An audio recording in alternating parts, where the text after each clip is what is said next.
Knee osteoarthritis is a progressive, inflammatory pathology driven by cartilage degradation. For decades, non-operative treatments offered temporary symptom relief, failing to modify the disease itself. Enter platelet-rich plasma.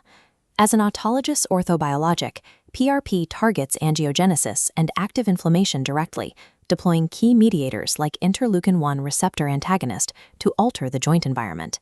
Yet the clinical data is notoriously erratic. Despite a robust biological rationale, legacy trials of PRP for knee osteoarthritis yield wildly mixed efficacy. The variance is a direct result of relying on unquantified commercial kits and inconsistent injection techniques.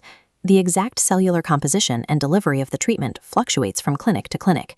To resolve this heterogeneity, the American Academy of Physical Medicine and Rehabilitation convened a technical expert panel, publishing a comprehensive evidence synthesis. We are going to extract the core findings from that AAP-MMR guidance to construct a standardized, high-efficacy clinical algorithm for PRP intervention. The data shows that therapeutic success is an engineered outcome. It depends entirely on controlling exact variables throughout the clinical process.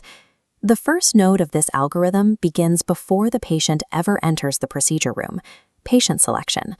The optimal target demographic for maximizing effect size are individuals presenting with mild to moderate osteoarthritis, specifically Kellgren-Lawrence grades 2 through 4. Earning a SORT grade A recommendation, the panel specifies that these patients must exhibit persistent symptoms after already completing standard conservative care pathways. Focusing on systemic pharmacology, this flowchart maps the critical washout timeline. Routine medications like NSAIDs suppress cellular mechanisms, decreasing release of crucial growth factors. Therefore, patients must refrain from these medications for 1 week prior to the blood draw and 1 week post-procedure. Systemic optimization extends to patient habits. Performing high-intensity exercise immediately before the blood draw measurably increases both platelet yield and TGF-beta concentrations. Conversely, active smoking and recent alcohol consumption directly inhibit platelet aggregation and alter plasma fibrinogen levels. Failing to optimize the systemic environment sabotages the biological potential of the treatment before a single drop of blood is drawn. Next, we move to the formulation and processing phase. The centrifuge mechanics isolate the specific cellular layers needed for the injectate. Here, total platelet dose is the singular critical determinant driving the magnitude and duration of a positive clinical response. Legacy protocols often utilize doses under 5 billion platelets. Those low concentrations are directly responsible for the statistically inconsistent clinical results found in early literature. The formal recommendation states that both leukocyte-rich and leukocyte-poor formulations are equally viable for treating knee OA. However, there is one cellular component that must be strictly excluded from the final formulation: erythrocytes, or red blood cells. Including red blood cells introduces a severe biological hazard. When they break down in the joint space, hemolysis releases free heme into the synovial fluid. Free heme induces rapid chondrocyte apoptosis and triggers localized synovitis, initiating a destructive cascade that mirrors the pathogenesis of hemophilic arthropathy.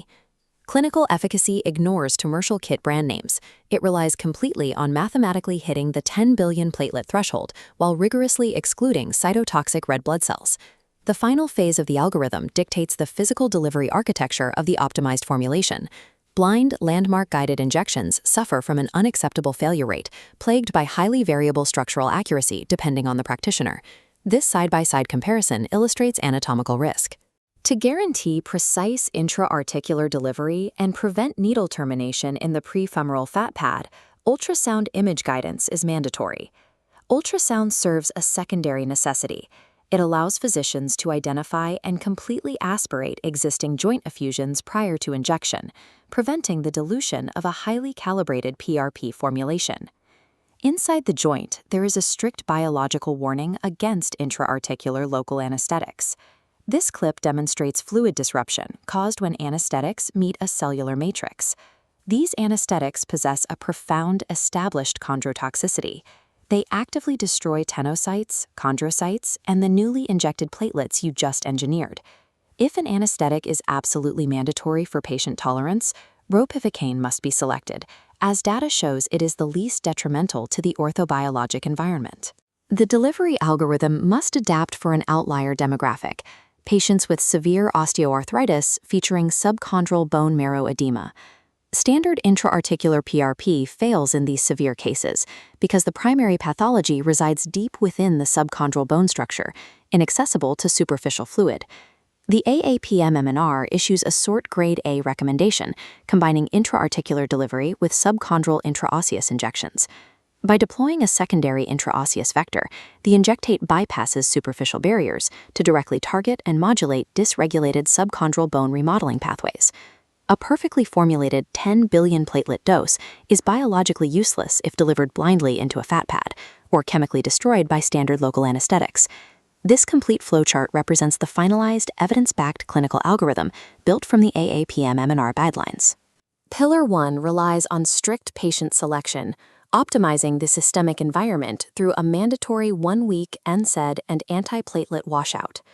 Pillar 2 mandates achieving a 10 billion total platelet dose while minimizing red blood cell inclusion, validating both leukocyte-rich and leukocyte-poor formulations.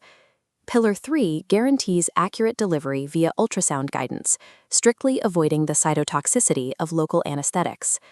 Adopting this algorithm demands a shift in modern clinical practice, requiring practitioners to abandon opaque, one-size-fits-all commercial kits in favor of mathematically quantified orthobiologics. It also requires defining exact clinical boundaries. PRP provides robust disease-modifying symptom relief and functional improvement, but the data does not support it as a structural cartilage regenerator. By treating PRP variables as precise, controllable architectural components rather than clinical guesswork, physicians can definitively alter the painful trajectory of knee osteoarthritis.